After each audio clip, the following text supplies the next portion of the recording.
Hello दोस्तों, आज से हम स्टार्ट करेंगे जर्नलिस्ट एचआर क्लासेस, जो कि एचआर ह्यूमन रिसोर्स के पॉइंट ऑफ व्यू से देखा जाए तो बहुत हेल्पफुल रहने वाली हैं। जो कि फ्रेशर्स, एमबीए एचआर ग्रेजुएट हैं या जो एचआर डोमेन के लिए जॉब के अवसर देख रहे हैं, उनके लिए ये क्लासेस बहुत हद तक हेल्पफुल रहने वाली हैं। तो आइए शुरू करते हैं एचआर जर्नलिस्ट कोर्स कंटेंट से। तो अगर हम एचआर जर्नलिस्ट पर फोकस करें तो हम काफ़ी हद तक मैनेजर एचआर की प्रोफाइल पर काम करने लायक बन जाएंगे। जैसा कि आप टॉपिक वाइज देख पा रहे होंगे, मैं बता देता हूँ। एचआर जर्नलिस्ट में जो हम टॉपिक वाइज देख पा रहे होंगे कोर्स कंटेंट में, ये जो हम थ्योरेटिकली सेशन है, प्रैक्टिकली सेशन है, मॉड्यूल 1 में स्टैच्यूटरी कंप्लायंस, ये हम सब डिस्कस करेंगे आगे। ठीक है, अब धीरे धीरे ओवरव्यू ले लेते हैं। स्टार्ट करेंगे हम स्टैच्यूटरी कंप्लायंसेस से। इसमें हम क्या देखेंगे? एम्प्लॉय प्रोविडेंट फंड देखेंगे, ईपीएफ क्या होता है, बीपीएफ क्या होता है, आरपीएफ क्या होता है। ठीक है, और competition of monthly PF contribution क्या होता है, मतलब हम मंथली कंट्रीब्यूशन जमा करते हैं जब पीएफ में तो कैसे करते हैं, कंपटीशन ऑफ इंटरेस्ट पेनल्टी कैसे बढ़ते हैं, कंपटीशन ऑफ मंथली पेंशन कैसे बढ़ते हैं, competition of EDL amount, employer deposit link insurance का जो कंपटीशन करते हैं वो कैसे करते हैं। ठीक है, तो हम थ्योरेटिकली प्लस प्रैक्टिकली दोनों तरीके से पढ़ेंगे, है ना। इसके बाद हम बात करते हैं प्रैक्टिकली सेशन। इसके बाद जब हम बोनस एक्ट की बात करते हैं तो कैलकुलेशन ऑफ बोनस एक्ट पढ़ेंगे, कैलकुलेशन ऑफ एलोकेबल। तो इस तरीके से हम सारा कोर्स धीरे धीरे धीरे धीरे पूरा कंप्लीट कर लेंगे।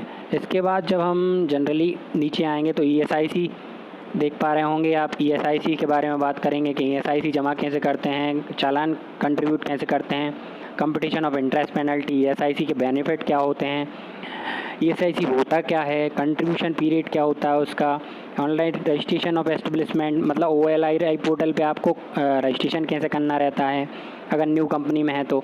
इसके बाद ये ऑनलाइन चालान जनरेशन, इस तरीके से सारा हम डिस्कस करेंगे। पेमेंट ऑफ ग्रेजुटी एक्ट देख लेंगे और हम मॉड्यूल वाइज हम वर्क करेंगे। जैसे मॉड्यूल 1 में हमने ये सब देख लिया, इसके बाद मॉड्यूल 2 में हम बात करेंगे कंपनसेशन एक्ट का। कंपनसेशन एक्ट में पेरोल मैनेजमेंट आएगा, कंपोनेंट ऑफ सैलरी आ जाएगा, सैलरी हम कैसे बनाएंगे, और ऑल अदर अलाउंसेस आ जाएंगे बेसिक के साथ, HRA house rent allowance, dearness allowance, convenience leave travelling allowance, CTC design करना, नेट सैलरी निकालना, है ना।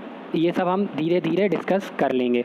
Over time wages, leave encashment, LWF slab rate, PT slab rate, income tax, tax exemption, ये सब हम धीरे धीरे धीरे धीरे पढ़ लेंगे। ठीक है, ओवरऑल जनरली हम इसलिए डिस्कस कर रहे हैं इन सब चीज़ों पे कि आपको थोड़ा सा ओवरव्यू मिल जाए कि हमें क्या पढ़ना है आगे। अगर आप फ्रेशर हैं तो अच्छी बात है, और अगर HR भी हैं तो आप धीरे धीरे समझ जाएंगे हम पे क्या हमें आता है, क्या हमें नहीं आता है। ठीक है, अब हम स्टार्ट करेंगे HRMS से। HRMS क्या होता है जनरली? ठीक है, HRMS ह्यूमन रिसोर्स मैनेजमेंट क्या होता है, आप ओवरव्यू ह्यूमन रिसोर्स मैनेजमेंट के बारे में तो जान सकें कम से कम।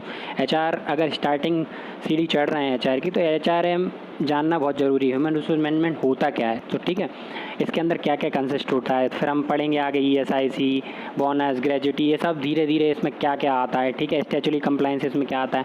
तो जनरली हम HRMS की बात करते हैं, ह्यूमन रिसोर्स मैनेजमेंट की बात करते हैं। तो ह्यूमन रिसोर्स मैनेजमेंट क्या होता है? किसी कंपनी या ऑर्गेनाइजेशन के लोगों में किसी कंपनी या ऑर्गेनाइजेशन में लोगों के इफेक्टिव मैनेजमेंट के लिए एक तरीके का स्ट्रेटेजिक अप्रोच होता है। ठीक है, जैसे कि क्या होता है कि वो अपने बिजनेस को कॉम्पिटिटिव एडवांटेज प्राप्त कराने में हेल्प करते हैं, सीधी सी बात।